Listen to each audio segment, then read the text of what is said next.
And we're live. Welcome to the Lakers Late Night Podcast. I'm Anthony Irwin. It has been quite a while. How long do you think it's been since we were actually on the air, same show, all that good stuff? It was the Knicks game last week, Kobe's last game against the Knicks. I checked before we went on the air. This is why I have you. You actually looked that stuff up. I was going to say it was like 2011 or something like that when Kobe had all working body parts. See, I like to think of myself as like Tate on Bill Simmons' podcast, but like we have such a low budget, you can't actually get a good guess. So you're just asking me for stats the whole time while you talk. I always feel kind of bad for Tate. Simmons like, all right, turn your mic on. Ask him a question. All right, turn that shit off. Okay. Nobody came here for you. Poor Tate. Tate, if you want to come on a podcast and actually talk. Like, we'll bring you on as a guest, like on a Lakers lounge. You can turn your mic on the whole time. The whole time. You're more than welcome, Tate. We got to find his app. I just got a comment on my... Oh, it's not from Tate. Tate didn't comment. All right. Well, we're waiting on his reply. But anyway, the Lakers beat the Grizzlies tonight. The Grizzlies have like 3 NBA players, but that's cool because Tony Allen played like, vintage Kobe. Tony Allen, what did he go? 10 for 10 at one point, and then he missed? I think it was 12 for 12 by the end of the game. That's Hold on, crazy. let me pull up the stat sheet right here because we come prepared for these. Yep, 12 of 12. 0 of 0 on three-pointers, so he knows his strengths. Wait, what? I think that was his career high. I could have sworn I saw him miss like 2 shots. No, that was another guy on their team with kind of a wonky shooting motion. That's what they're collecting in Memphis. It's an undersaturated market. They're trying to find market inefficiencies. It's the new Moneyball, guys that can't shoot. Crazy guys that can't shoot. In the era of, space and pace and Steph Curry's going out there and dominating everybody. We want all the guys who shoot like they don't know which arm to use. So, hey, interesting strategy, Memphis. So yes, like Harrison alluded to, the Lakers wind up winning tonight. I was about to say falling because I'm used to that, but the Lakers wind up winning tonight, 107-100. No tacos for anybody. They almost got it. They were close. Nope. They really wanted it. The fans Grizzlies ended up with 100. No tacos ever for Marcellus Wiley, who apparently puts ketchup on his tacos. He can go straight to hell and purgatory at the same time. That's a terrible take, Marcellus. And you come up with some of the worst ones. I'm looking around at the stats. The first thing that we're just calling out everybody today. We're on fire. Sorry. We're just starting media feuds left and right. Bill Simmons and Tate, and we got Marcellus Wiley in the crosshairs. Who do you want to go at next?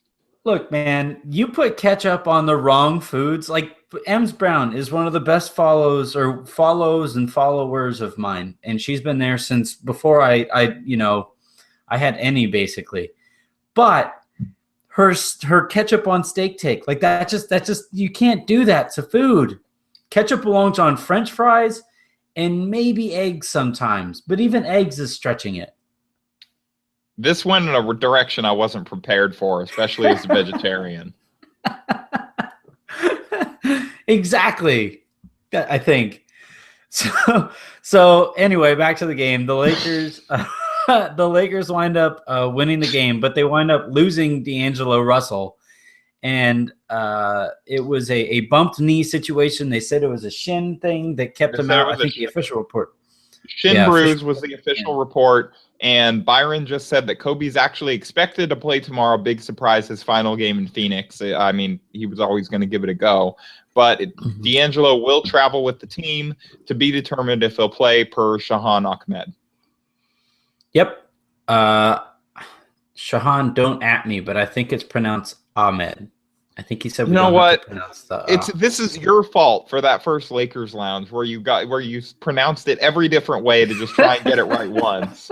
So Shahan, if I mispronounced your name, I'm very sorry. I think I might be in the clear, but if I corrected it with the improper pronunciation, that would just add it to the media feud list. Add it to the media feud list. By the time we're done here, I'm never going to be able to talk to anybody. Well, it's going to be like the Anchorman fight scene, but with bloggers. Everybody's just going after me. On the Lakers side of things, Julius Randle put together a really nice stat line tonight. 13 points on 6 of 8 shooting, 14 rebounds, 5 assists in 34 minutes. He finishes with a plus 10. Only 2 turnovers, 3 blocks, and a steal, too. DFS guys, there you go. That's the kind of line you can, and this is the kind of game too that you wouldn't think he'd do very well or that as well in. Now they don't have Marc Gasol in the game, but you're going against Zach Randolph, and anytime you play against the Grizzlies, it's going to be in the mud. So any kind of rebound and all that stuff is going to be pretty hard fought. It's good to see him put an effort like this together. Yeah, and especially when the Grizzlies are really, because of the Lakers' kind of lack of three-point shooting, they're able to kind of clog the lanes and use their excellent help defense. So a lot of Randall's shots were kind of, I guess this is standard for him. His game is pretty out of control in general, but it just looked like just they let a random crazy person onto the court and they were just kind of dribbling down the lane and throwing up crazy crap, and it just was going in for him tonight. He did a really good job finishing, I thought. Yeah, it was impressive. He thrived in the chaos instead of just like missing a bunch and falling on the floor and not getting back in transition, which has been an issue this year. His shot was on tonight. He does, the one thing he does really well is manage spin coming off of the backboard. He's very good. Obvious caveat with his left hand, right? With his right hand, you never know. You don't even need that caveat. Anybody who's watched him for more than 5 minutes this year knows that he uses it. You can count the amount of times he uses his right hand to finish on one hand. Mm-hmm. So probably, he wouldn't count it on his right, but you could if you were right-handed. He goes to count it on his right, and he starts counting wrong. 1, 5, 3. This thing doesn't work. Curses. There goes talking to Randall. Yep. All right, add him to the list. He finishes with his stat line. Kobe goes for 20 points on 7 of 18 shooting and had that little stretch there that had everybody really going. And I thought it was a better question, or had they just ended at the question, but they asked Byron mid-game about how the crowd, or how his stretches like that resonates with the crowd, and then went and asked how it resonates with the players. And I thought Byron gushed a little too profusely, but I really, I actually was watching on Time Warner, so I didn't catch that. Well, it was kind of interesting. His voice kind of cracked, like people's voices crack when they're trying to not cry, which I don't know if it's because he was, coaching and you're in a loud environment, you have to yell. That's going to happen. But would you completely put it past them to tear up a little bit? Byron, talk about Kobe. No, but at the same time, I mean, this is someone who he's watched grow up almost like an adult son. Mm-hmm. Like since he was about Kobe's age, he's known Kobe since Kobe was basically D'Angelo's age, and watched him grow into this. I mean, they're probably like, we make fun of Byron a fair amount, but I can see why he has that emotional connection. Mm-hmm. I'm still going to make fun of him. So okay, that's fair. Add him to the list. But this show has to end right now, or else I'm just never going to be able to talk to anybody. Cam Bros, we're coming for you.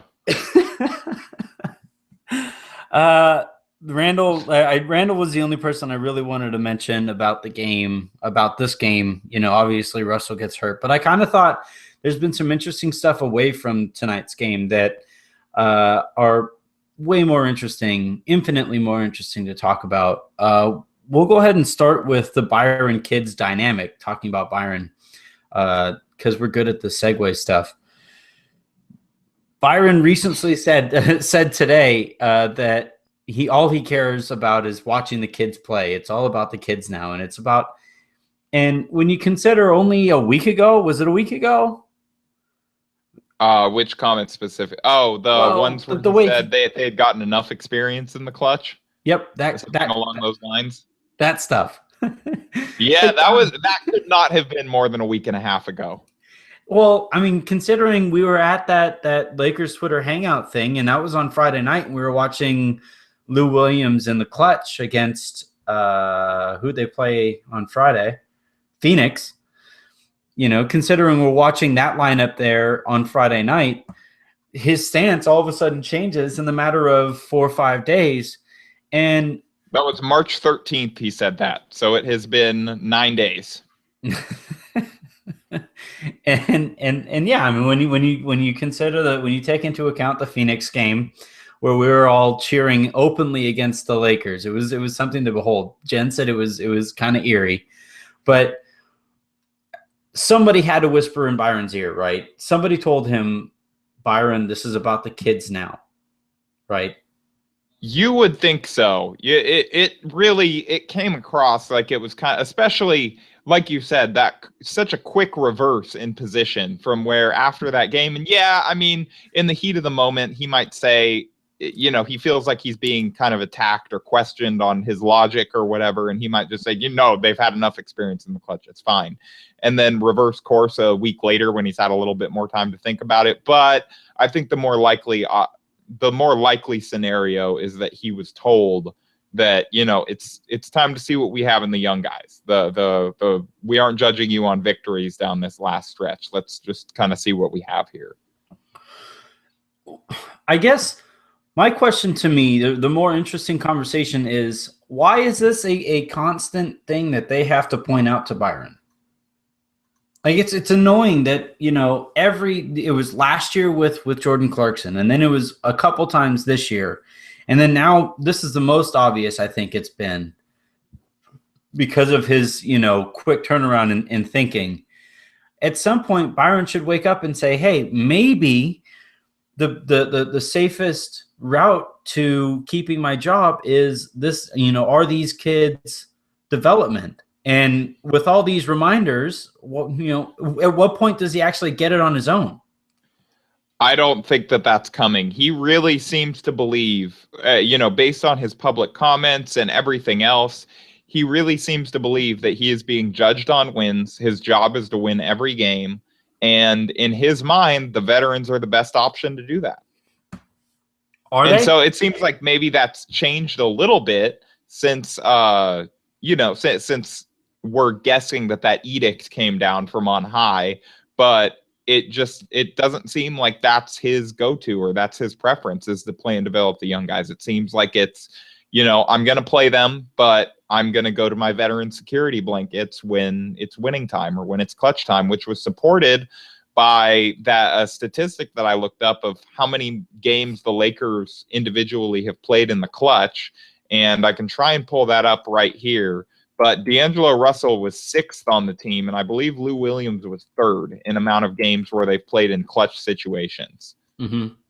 And that's with Lou missing some time, right? D'Angelo hasn't really missed any time this year. So it says something that despite having missed time, Lou is still, you know, way up there in terms of that stat. And that's not good.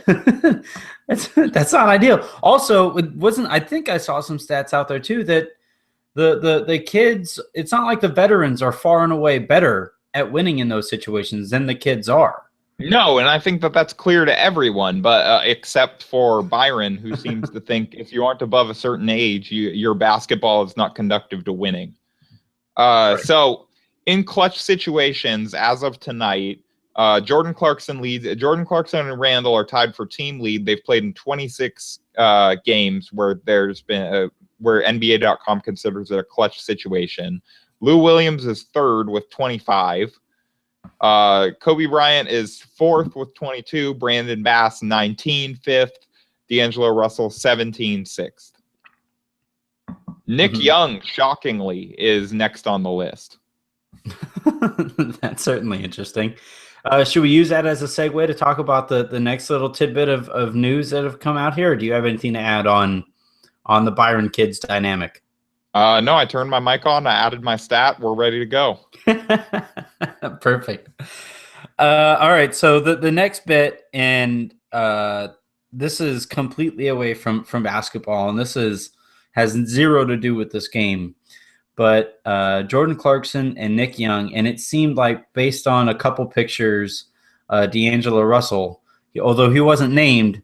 He wasn't named, and that's kind of internet sleuthing, but it did appear to be the same sweatshirt as he was wearing earlier in the day in some pictures that were Instagrammed. So the two of them that we know of, Jordan Clarkson and Nick Young, were named in sexual harassment allegations. And this is obviously nothing to joke about. I thought you made a couple points that are good general points, but this case is really weird. Yes. Go ahead and make the general points that you made on Twitter that I think hold true all too often in cases, not like this one specifically, but when you have a female victim of sexual harassment. Yeah, so obviously this is a unique case with its own unique factors, but I do think that it's a little troubling that it seems like with this stuff, you tweet out that the story, from our account, I send out the story that they've been accused of sexual harassment. And the go-to response is kind of, well, that girl's lying. Let's wait for all the facts. And then when a report comes out that says that, maybe it's a little bit different than it initially appeared, people immediately go to, oh, yeah, well, see, she was lying. There's the real truth. And so I know that fandom is it's short for fan is short for fanatic.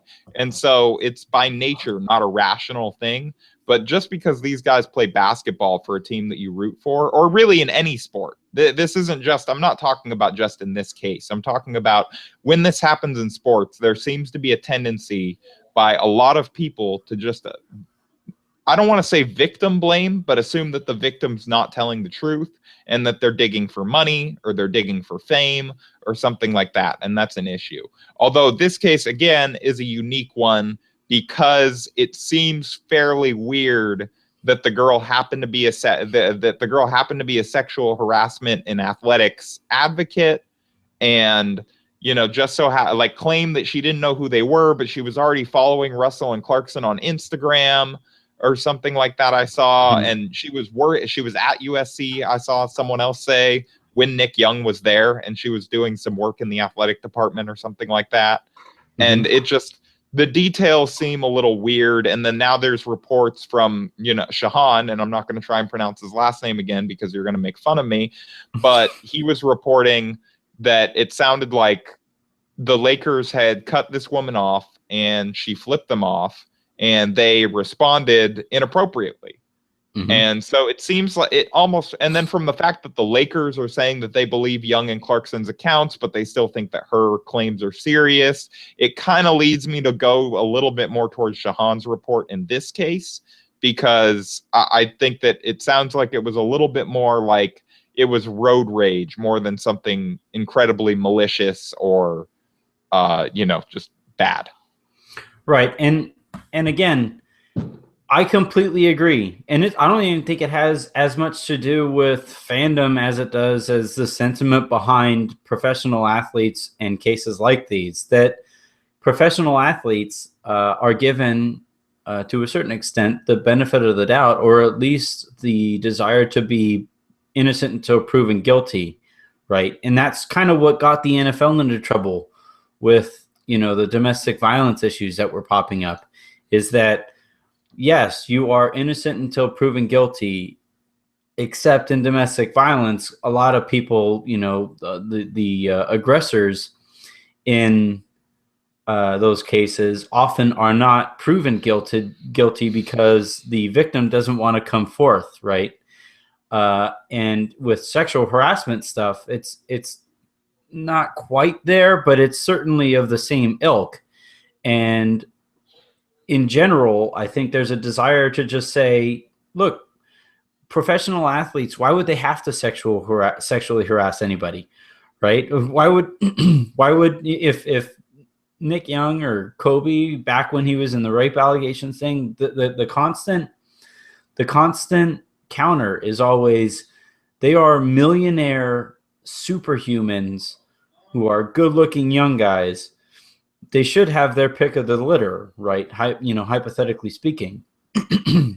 And when you talk about sexual harassment, a lot of what you know, counts as sexual harassment gets, you know, kind of tossed aside because, hey, if they said that to somebody, many girls would say, yeah, sure, say it to me all you want, you know, especially in the I wouldn't say they say that to me all you want, but there's a disrespect in sports for women in There's general like an that is not. acceptable level of Yeah, disrespect that these guys, a lot of them kind of grow up with. They're allowed to get away with a little bit more, I think right. is what you mean.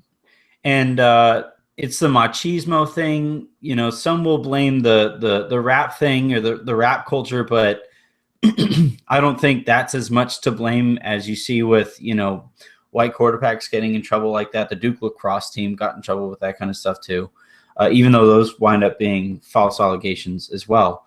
But in sports generally, the overly machismo manifests itself, unfortunately, all too often in disrespect for women. And you see it not just with athletes, but look at any woman who has to cover sports or who covers sports, right? The stuff that they have to deal with. And in this case here, there are some interesting variables tossed into the mix. But I agreed with your original premise that it's unfortunate that that's where people tend to go right away. Now, yeah, this case is very unique, and they very well could be, if not innocent, like it's not as bad as it initially appeared. It's no worse, or like not that much worse than your standard case of road rage. It is how it looks like this one might turn out, and they're actually speaking about it right now. I guess they're saying that, their main per Mark Medina, their main message is to move forward and not get in a public disagreement. Per Bill Oram, Clarkson called Alexis Jones' situation a miscommunication on both sides, but he didn't want to get into detail on who's right and who's wrong. Nick Young said it's a very bold statement, but you just got to handle it the right way and just keep going. So I think that they obviously feel like this is something, again, that is not as bad as it was initially portrayed by the report. Because when a report comes out, that's a really grabby headline that just says Lakers accused of sexual harassment. And then you read into it and they're yelling out the car window. And yeah, that's inappropriate. They should know better. And you see that they know better once they see on that video that the camera phone's coming out and you see Clarkson turn immediately back into the car and they drive away. Mm-hmm. And so they know better, and they should have known better before they did it. But it looks like it may not be as bad as the initial headlines would kind of have you believe. I also found it telling that the Lakers didn't suspend, or it didn't even seem like they considered suspending anybody involved. Right? No, they did their investigation, and their statement said that they believe Young and Clarkson's side of the story while also taking Jones's claims very seriously. That's what kind of makes me think that it's more of the second report of where it's closer to the road rage type deal rather than something really, really a lot more serious than that. Yeah, the original reporter, her initial allegation painted a picture of them pulling alongside them and not just going after her, but apparently going after her mom. Yeah, and that's kind of where that caught my eye. It seems overly random. That I couldn't see that. I guess for me, when I heard that allegation, my initial thought, or my immediate, and to be frank, emotional response, or not thinking through everything, my response there was, why would anybody be so stupid? That just seems like an overly dumb thing to do. Yeah, right? It sounds like, I think the initial report was a little bit, it definitely had more reporting done on the side of Alexis Jones' perspective rather than the Lakers. I guess the Lakers weren't able to be reached yet, or I mean, their PR said no comment, but by Lakers, I mean Clarkson and Young. I guess they weren't really able to get their side of the story out yet, because I'm sure at the time they were probably not considering it that serious, and they were trying to just let it go and get past it. Now, to take this, and we'll wrap up right after this, but to take this in another direction, if you're the Lakers, at what point do you kind of start steering the kids away from Nick Young? I don't know. It's just we don't know all the facts here. It's hard to say that I know it's easy to blame Nick Young because he's kind of a goofball for these type of things, but I honestly don't know how much of a bad effect he's really having on the young Lakers. I don't really see that. I don't know if it's necessarily a direct bad effect that he's having on the Lakers, but I'm looking at somebody in Nick Young who, you look at the guy, the actual player, he's more talented than his career has played out, right? And you look at a lot of things that he gets into, and he is a very lovable guy. He's a very quotable guy and all that stuff. But at the end of the day, he's a clown.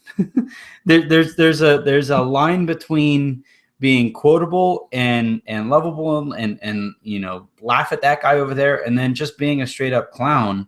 And I think sometimes he tends to side a little too closely on the clown side of things.